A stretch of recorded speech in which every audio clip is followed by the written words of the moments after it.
jab straight, bang! Jab straight, bang!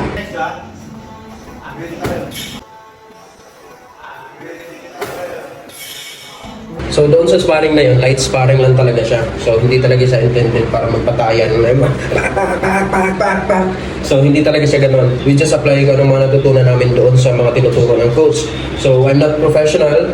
Yung sparring ko hindi rin siya professional. So doon sa move na yun, simple lang siya. Ganun.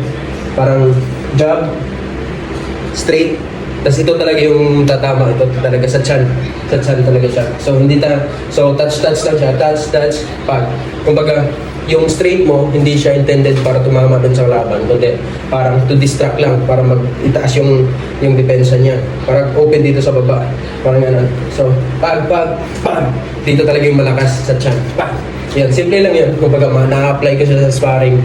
At sa pag may mga future na laban man, pwede natin ma-apply yung gano'n. Sa chan.